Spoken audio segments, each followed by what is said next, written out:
మంచిది ప్రియులారా, దేవుని వాక్యంలోకి వెళ్దాము. నిన్నటి దినాన మనం నేర్చుకున్నటువంటి అంశ భాగంలోకి వెళ్ళే చేయవలసినవి చేయకుండుటయే పాపము అనే అంశం ద్వారా వాటిని కంటిన్యూ కొనసాగిస్తూ ఉంటూ ఉన్నాము. రోమీలకు రాసిన పత్రిక 3వ అధ్యాయము రోమీలకు రాసిన పత్రిక 3వ అధ్యాయము 20వ వచనాన్ని చూద్దాం ప్రియులారా.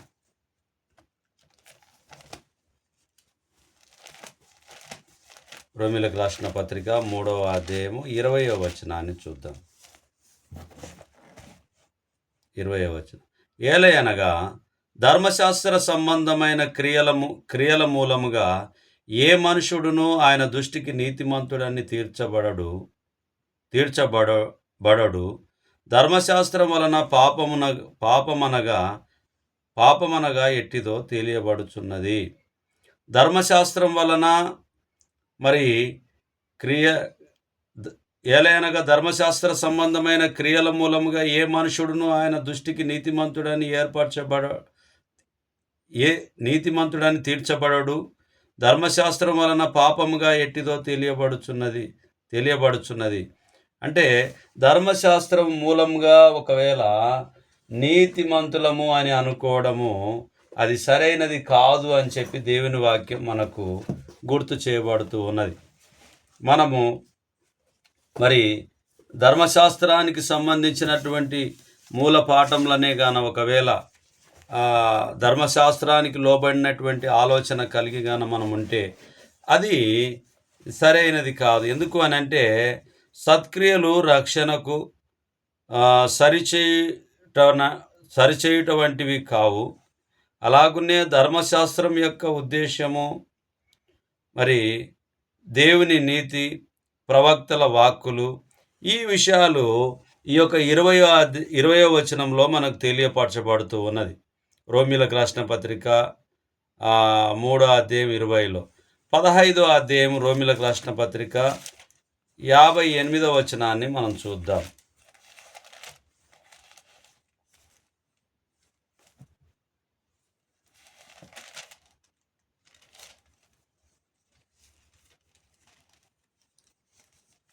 క్షమించండి, 5వ అధ్యాయము రోమీలకు రాసిన పత్రిక 5వ అధ్యాయము 8వ వచనాన్ని చూద్దాం. అయితే దేవుడు మన ఎడల తన ప్రేమను వెల్లడిపరచుచున్నాడు. ఎట్లనగా మనమింకను పాపులమై ఉండగానే క్రీస్తు మన కొరకు చనిపోయెను. ఇంకా మనం పాపులమై ఉండగానే క్రీస్తు మన కొరకు చనిపోయెను అనే విషయాన్ని మనం గుర్తు చేసుకుంటూ ఉన్నాం. మరి ఆయన యొక్క మరణం ద్వారానే మనకు మేలు జరిగింది అనేటటువంటిది జ్ఞాపకం ఉంచుకోవాలి. ఒకవేళ యేసు ప్రభు వారి యొక్క మరణం లేకపోతే మనం ఇంకా పాపంలోనే ఉండేటటువంటి వారిగా ఉండే అవకాశము ఉండే ప్రియులారా. కాబట్టి మనము దేవుని చిత్తాన్ని నెరవేర్చేటటువంటి బిడ్డలుగా, కుమారులుగా మనం ఉండాలి.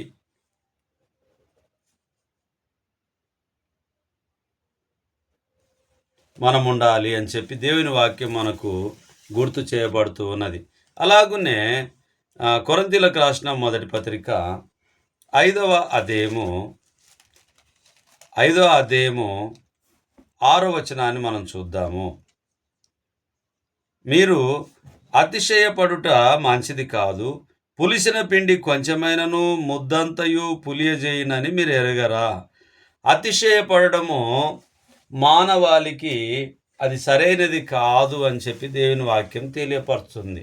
అతిశయపడము కొద్దిగా ఒకవేళ మనలో ఉంటే కూడా పులిసిన పిండి అంతా కూడా ఏ విధంగా అయితే పిండి మొత్తం చెడిపోతుందో అలాగునే మన ఆలోచన ఉద్దేశాలన్నీ కూడా చెడిపోతాయి, పాడైపోతాయి అని చెప్పి మనకు చాలా క్లుప్తంగా అర్థం కావడానికి మీరు అతిశయపడుట మంచిది కాదు. పులిసిన పిండి కొంచెమైనను ముద్దంతయు పులియజేయనని అంటే అది మొత్తం పాడు చేస్తుంది. కాబట్టి మీలో అలాంటిది ఉండకూడదు. అతిశయపడాల్సినటువంటి పద్ధతి ఉండవద్దు అని చెప్పి దేవుని వాక్యం తెలియపరుస్తుంది. యాకోబు పత్రిక మొదటి అధ్యాయము 26వ వచనాన్ని మనం చూద్దాం. యాకోబు పత్రిక మొదటి అధ్యాయము 26వ వచనాన్ని మనం చూద్దాం.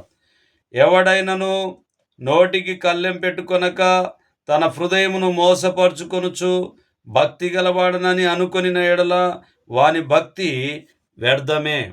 ఎవరిని పడితే అది, ఏది పడితే అది, మన నోటికి వచ్చినటువంటి మాటలని మనం మాట్లాడుతూ మళ్ళీ దేవుని సన్నిధికి వెళ్ళినప్పుడు పరిశుద్ధమైనటువంటి మాటలు, పవిత్రమైనటువంటి మాటలు పలికి దేవుని సన్నిధిని వదిలిపెట్టిన తర్వాత అపవిత్రమైనటువంటి పనులు, అపవిత్రమైనటువంటి నాలుకతో, అపవిత్రమైనటువంటి ఆలోచన కలిగి మనం చేస్తున్నటువంటి పనులు దేవుడు చూడకుండా ఉంటాడని అనుకోవడము, అది మన అభద్రభావం అవుతుంది అని చెప్పి దేవుని వాక్యము గుర్తు చేస్తుంది. నోటికి కళ్ళెం పెట్టుకొని మాట్లాడాలని చెప్పి గుర్తు చేయబడుతూ ఉన్నది.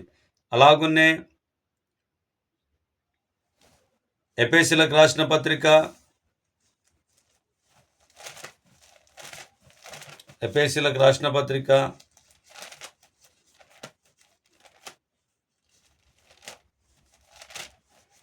5వ అధ్యాయము 6వ వచనాన్ని చూద్దాం. 5:6 వ్యర్థమైన మాటల వలన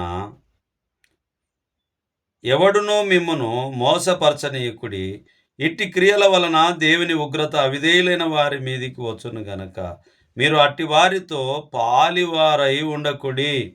అట్టి వారితో మీరు పాలివారై ఉండకుడి అని చెప్పి దేవుని వాక్యం తెలియపరుస్తుంది. అలాంటి వారి దగ్గర మనం పాలివారం కావడం వల్ల ప్రయోజనం లేదు అనేటటువంటిది మనము గమనించాలి. ఇంతకుముందు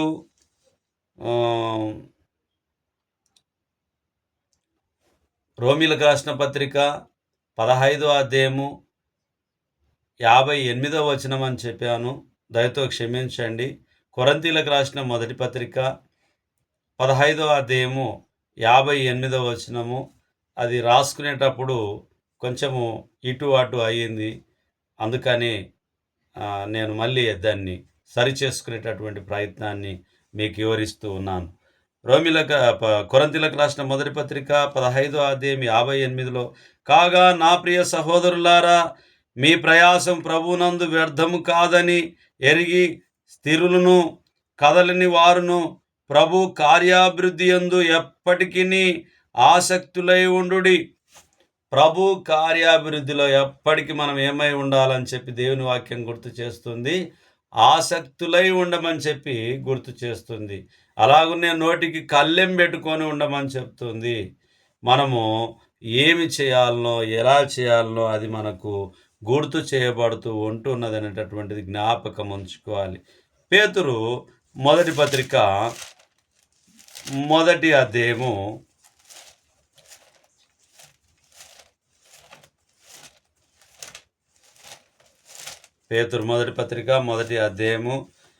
18వ వచనాన్ని చూద్దాము.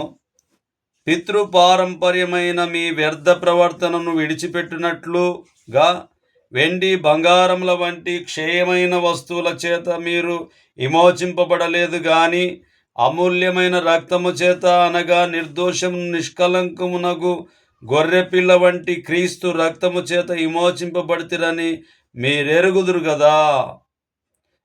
ఆయన జగత్తు పునాది వేయబడక మునిపే నియమింపబడిను గాని తన్ను మృతులలో నుండి లేపి తనకు మహిమనిచ్చిన దేవుని ఎడల తన ద్వారా విశ్వాసులైన మీ నిమిత్తము కడవరి కాలముల యందు ఆయన ప్రత్యక్షపరచబడెను. కాగా మీ విశ్వాసమును నిరీక్షణయు దేవుని యందు ఉంచబడి ఉన్నవి.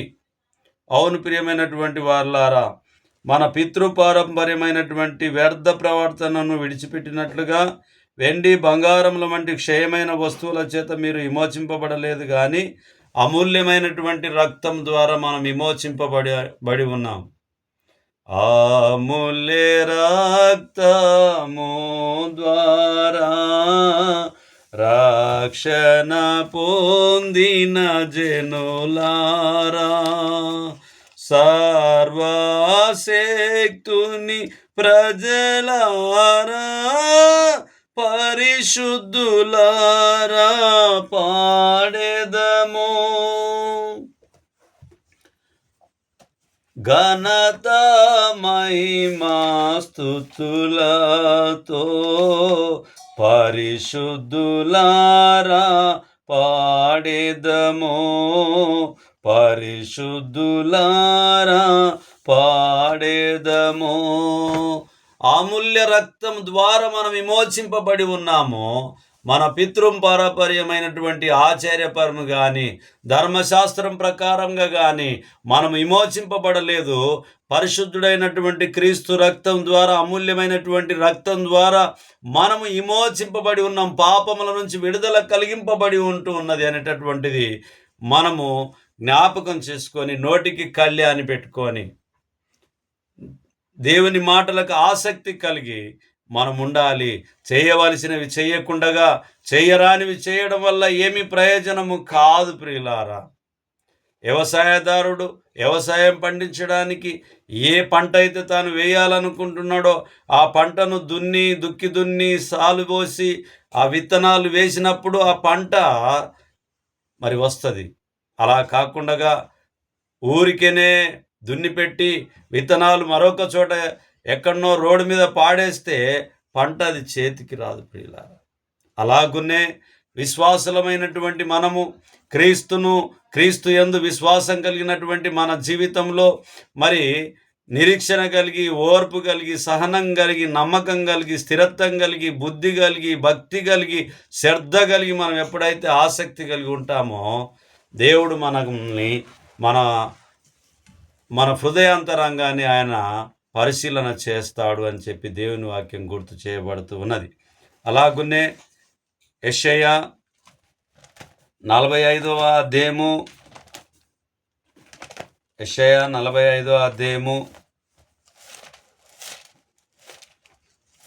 19వ వచనాన్ని చూద్దాం. యెషయా 45:19.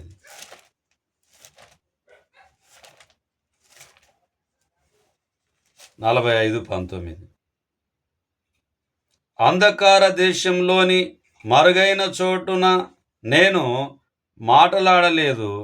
మాయాస్వరూపుడనైనట్టు నన్ను వెదుకుడని యాకోబు సంతానముతో నేను చెప్పలేదు.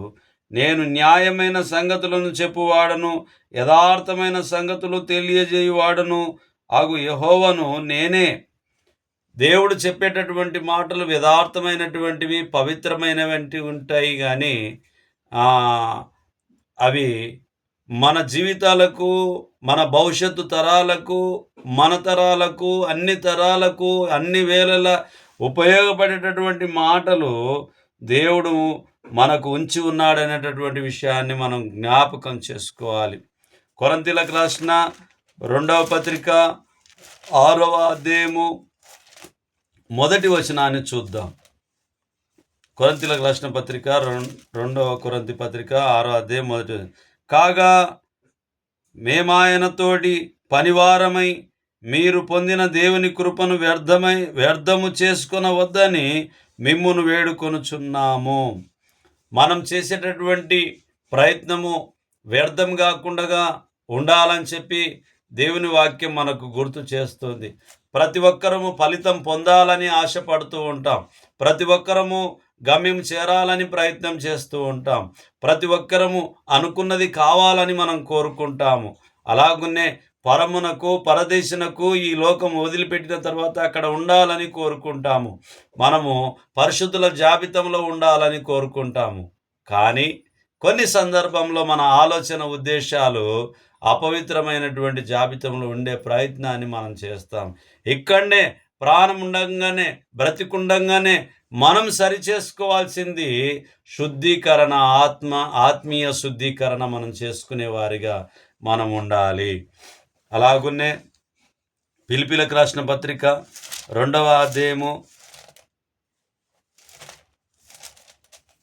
16వ వచనాన్ని చూద్దాం ప్రియులారా. అట్టి జనము మధ్యను మీరు జీవవాక్యమును చేత పట్టుకొని లోకమందు జ్యోతుల వలె కనబడుచున్నారు. అందువలన నేను వ్యర్థముగా పరిగెత్తలేదనియు, నేను పడిన కష్టం నిష్ప్రయోజనం కాలేదనియు, క్రీస్తున క్రీస్తు దినమున నాకు అతిశయ కారణము కలుగును. మరియు మీ మరియు మీ విశ్వాస యాగములోను దాని సంబంధమైన సేవలోను నేను ప్రాణార్పణముగా పోయబడినను నేను ఆనందించి మీ అందరితో కూడా సంతోషిత్తును. ఇటువలేనే మీరును ఆనందించి నాతో కూడా సంతోషించుడి. మనము నిష్ప్రయోజకులము కాకూడదని చెప్పి, ప్రయోజనకరంగా ఉండాలని చెప్పి, ఒకవేళ పౌలు గారు గుర్తు చేస్తున్నటువంటి మాట, మేము ఏమైనా నిష్ప్రయోజకులం అవుతామో ఏమో అని చెప్పి ఆయన ఆలోచన చేసినప్పుడు ప్రయోజనకరంగానే ఉంది అని చెప్పి తన సంతోషాన్ని వ్యక్తం చేస్తున్నాడు. అందులో భాగంగా మనం కూడా ఆ సంతోషాన్ని పంచుకోవాలని చెప్పి దేవుని వాక్యం ద్వారా పౌలు గారు మాట్లాడినటువంటి మాటల్ని మనం గుర్తు చేసుకుంటూ ఉన్నాం.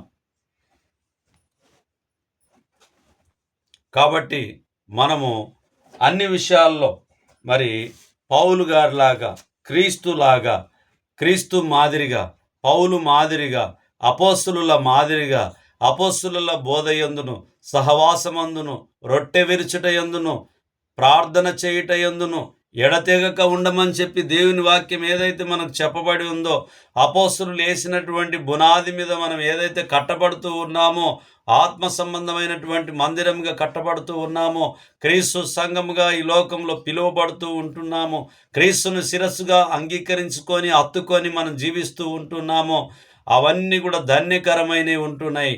అవి కాకుండా దేవుని చిత్తం కానటువంటివి ఏవి చేసినా అవి వ్యర్థమవుతవి అని చెప్పి దేవుని వాక్యము మనకు తేటగా గుర్తు చేస్తూ ఉంటున్నది. ప్రియులారా, చిన్ని ప్రార్థన చేసుకొని మళ్ళీ కొద్ది భాగంలోకి ముందుకు కొనసాగుదాం.